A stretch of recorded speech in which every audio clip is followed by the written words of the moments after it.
Makikita mo naman sa expression nila eh. Pero yung mga chekwang mga bilas ko, biyanan ko, sinasabi nila sa akin yung bilas ko, luwapi pala ito. Ano ba yung niluluto mo? Mabaho na, sira na. Sabi nila ganun sa akin. Ay nako, iba talaga ano, yung pagkain natin, hindi nila makain.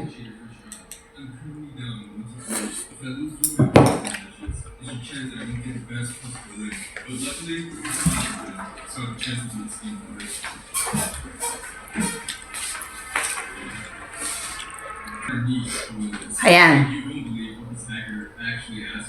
Sa mga Pilipino, siguro makakain nila to or hindi ko alam sa panglasa ninyo. Pero sa mga Chekwa, sure ako, hindi na nito makakain. Ayan ang pagkakaibang tatlong countryng alam ko. Pilipino, Taiwanese, at saka dito. Alam ko kung anong ayaw nila. Ayan.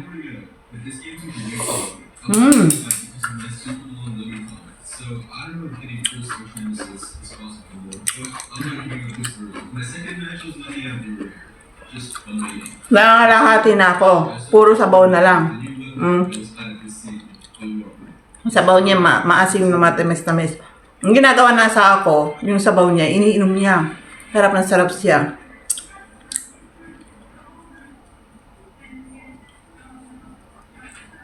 Masarap. Parang mangga. Parang yung sabaw niya, parang mangga kaasim. Yung kalabaw na mangga. Ganun kaasim. Or kapag nakakain na kayo ng atsara, ganun. Mamaya ko na itutulin. Busog na ako kasi kumain ako ng rolek with cheese. Tsaka ito yung atsara nila. Cabbage atsara. Sarap. Mamaya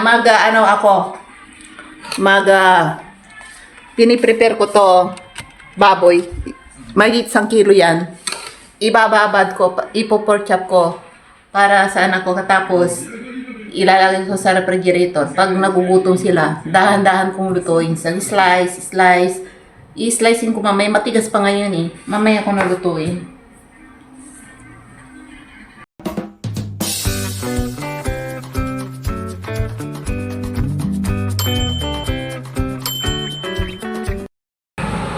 Ito yung parang atsara nila na cabbage. Yung sinasabi ko sa inyo yung repolyo nila ay parang plastic. Ito yung ginagawa nila rito.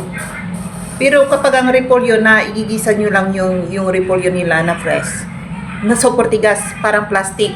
Parang, peke. Kumbaga sa atin, di ba napanood ko minsan sa Jessica Soba yun? Kung anong balita yata yun, 24 oras. Hindi ko na maalala.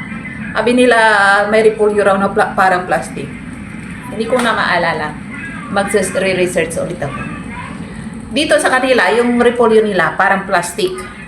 Kapag nilaga mo sa nilagang baboy, buto-buto ng baboy, yung buto-buto ng baboy, malambot na, naalis na yung buto sa laman. Pero itong repolyong fresh, pag nilagay mo doon, super tigas pa rin, matigas pa rin. Sarap na sarap ako rito. Yung iba, hinahalo nila ito, ginagawa nila rito, katulad ng biyanan ko na taga-check, niluluto muna niya sa doon sa kalan.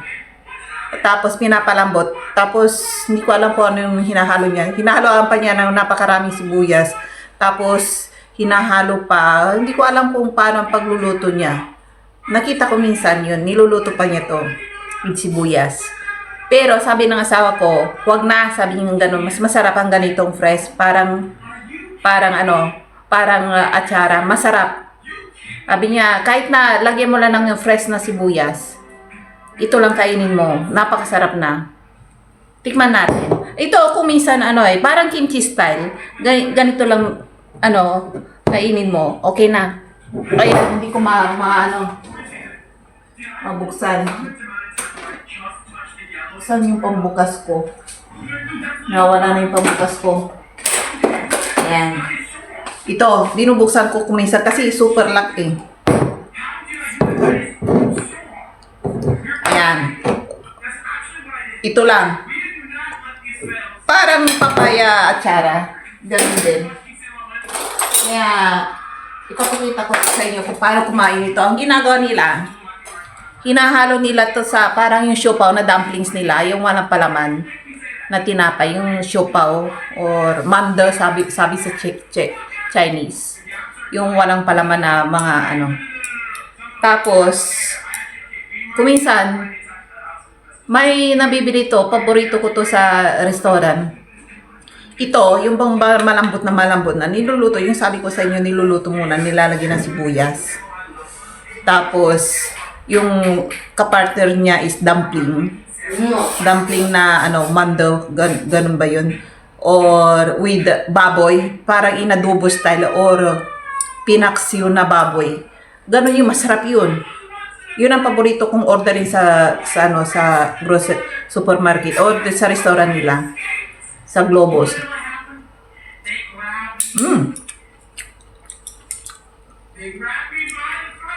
Ganitong isang botelya, kuminsan, kaya kong ubusin sa isang araw. Or kung hindi nyo maubos, kalahati lang or ilang kutsara lang. Or di kayo kakain kayo ng piniritong baboy, ihalo nyo to, o parang atsara style, or piniritong isda, masarap. Basta prito ha, masarap. Or di kay adobo. Adobong baboy, adobong manok. I-partner nyo ito, mas napakasarap. Ayan o. Ayan.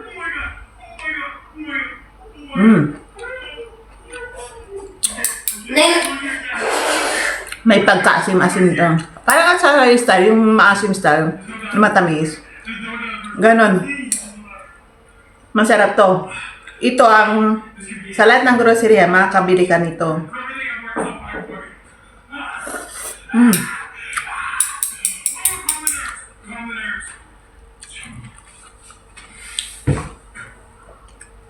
Masarap.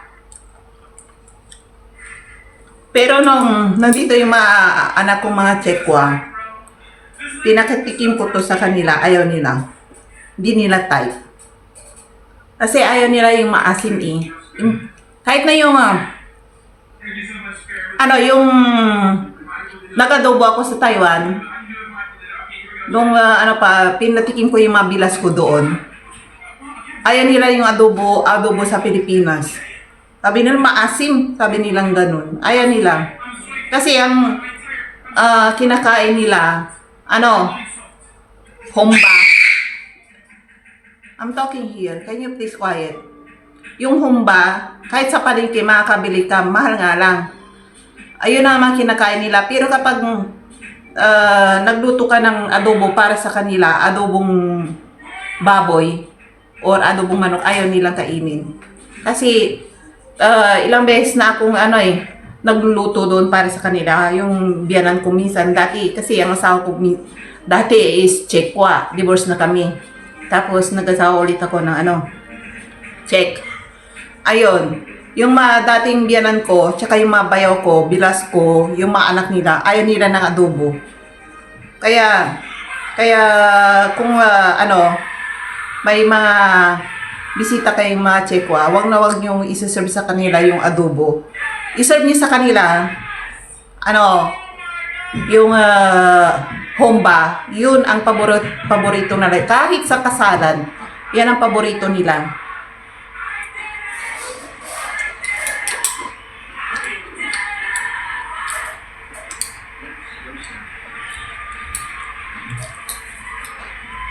Tapos minsan, di ba magigisa tayo ng kamatis with itlog. Yung bang durog na durog, halos walang sabaw. Ayaw din nila yan. Yung durog na ginisang kamatis, ayaw nila. Ang style nila, iba. Hiniwang malalaki, kailangan hindi madurog yung kamatis ha. Tapos haluan mo ng yung sibuyas na dahon ng sibuyas. Tapos itlog. Yung pinipirito muna nila yung itlog, tapos ihalo doon sa kamatis, yung ginisang kamatis nila. Masarap yun. Kaso nga lang, yung style natin pagluluto ng ginisang kamatis, talagang durog na durog, ayaw nila ng ganun. Nagluto ako minsan noon, sabi nila, sabi nila sa akin, Hindi ganito ang pagluluto. Ay, ganun din sa adobo ko. Hindi raw ganun.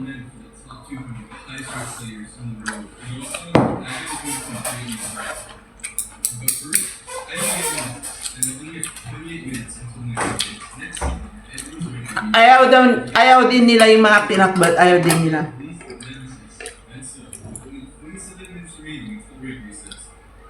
Tapos ayaw ng mga chikwa rin yung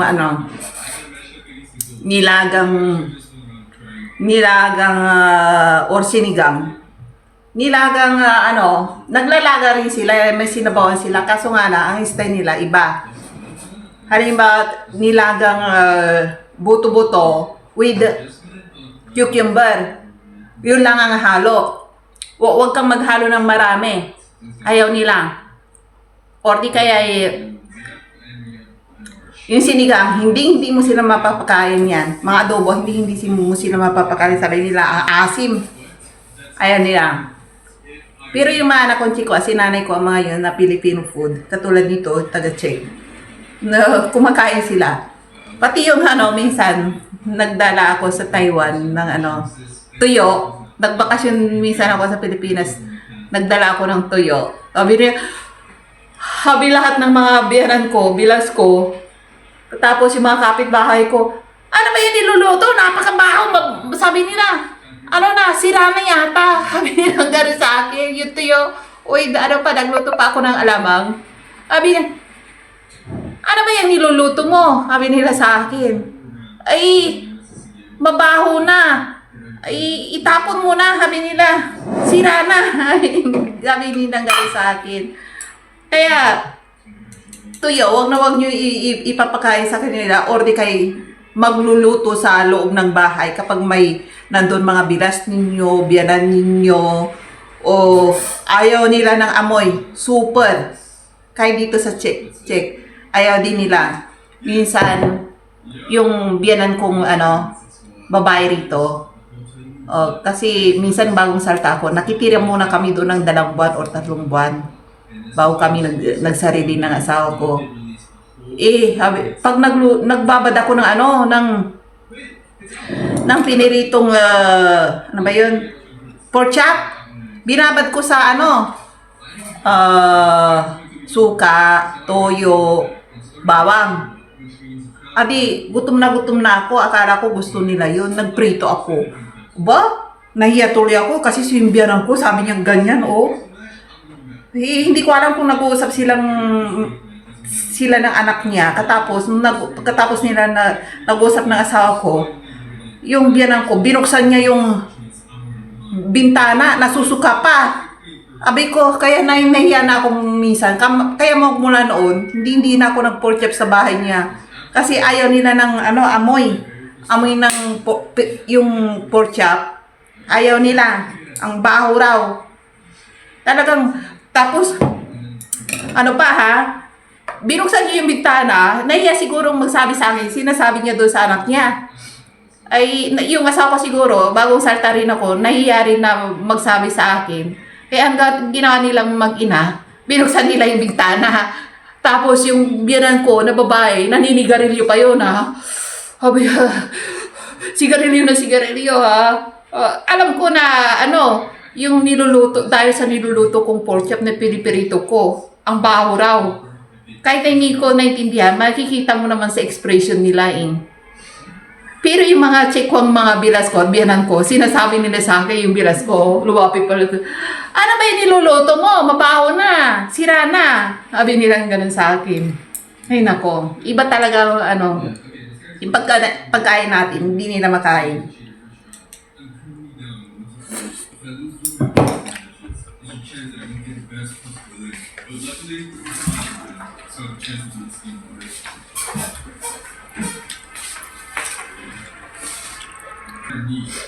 Ayan. Sa mga Pilipino, siguro makakain nila to or hindi ko alam sa panglasa ninyo. Pero sa mga Chekwa, sure ako, hindi na nito makakain. Ayan ang pagkakaibang tatlong countryng alam ko.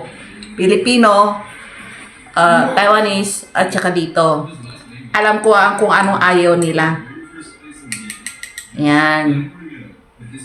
Hmm.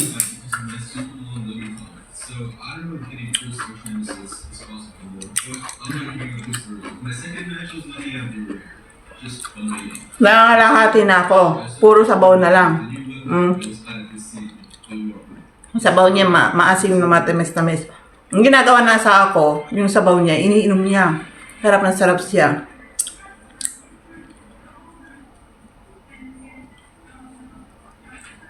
Masarap. Mm. Parang mangga. Parang yung sabaw niya, parang mangga kaasim. Yung kalabaw na mangga, ganun kaasim. O kapag nakain na kayo ng atsara, ganun. Mamaya ko na itutulin. Busog na ako kasi kumain ako ng rolek with cheese. Tsaka ito yung atsara nila, cabbage atsara. Sarap. Mamaya piniprepare ko to baboy. Mahigit 1 kilo yan. Ibababad ko, ipo-pork chop ko para sa anak ko. Tapos ilalagay ko sa refrigerator. Pag nagugutom sila, dahan-dahan kong lutuin. Sa slice. I-slicein ko mamaya. Matigas pa ngayon eh. Mamaya ko nalutuin. Ayan, nagluluto tayo ng pork chop. Binabad sa suka na may toyo at magic sarap. Ayan, hindi ko hinaluan ng ano ba yun, yung asukal. Ayoko ng matamis. Mas masarap ang ganitong luto. Mamaya with kamatis. Ayan, nagsayang na ako ng ayan rice. Ininit ko yung rice kasi kahapon pa yan. Inilagay ko sa refrigerator. Ayan. Maya kakain na ako. Huwag ka sana Ayan, unahin ko muna pakainin yung anak ko kasi importante muna. Para habang kumakain ako, walang istorbo. Tuloy-tuloy ang pagkain ko.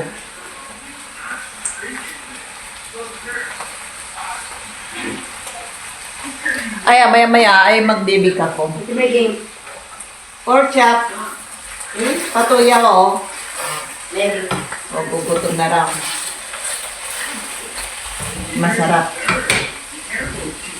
Masarap. Ayan na yung yeah. Of course, one for you, one for me. Ayan. Ang sweet naman ng anak ko eh. Sweet yan sa akin.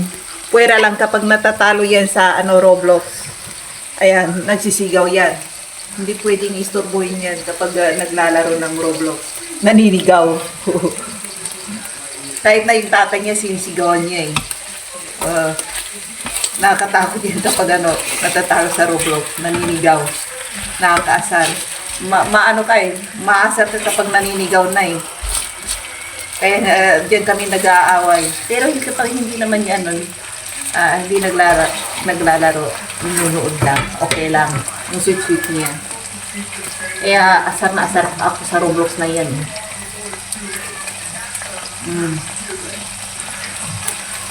Pinky, masakit ang ulo ko. Hindi ko alam kung anong nangyari. Ayan. Or, hindi pa kasi ako nanghalian eh. Kaya dinner, hindi pa ako, kaya pala masakit ang ulo ko. Wala pala akong kakakain-kain. Isang araw, tinapay lang. Ayan, nagluluto ako ngayon. Noong oras na.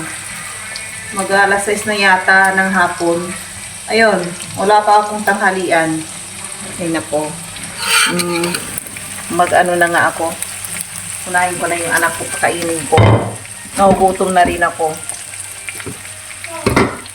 Hindi ko alam kung kasya yung kanin namin sa dalawa or emergency. Magsasayang ulit ako. Pero pakainin ko muna siya. Yan. Para walang problema.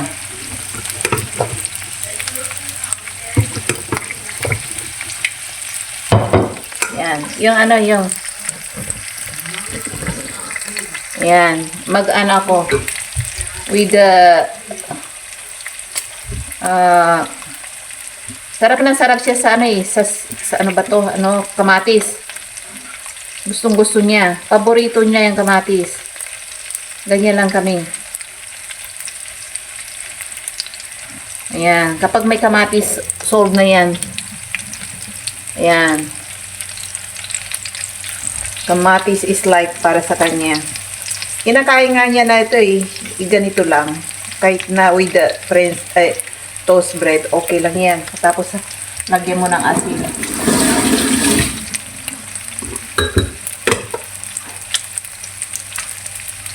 Yan. Yun yung ano ko.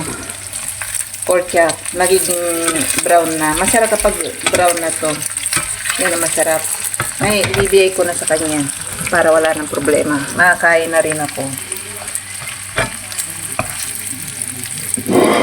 Ayan. Bibigay ko na sa kanya. Ugutom na rin ako eh.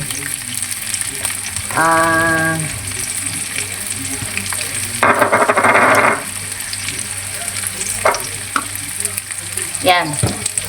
Yan ang pagkain, oh. Yan ba yan? Kailangan ko ng ano. Kailangan ko isarado.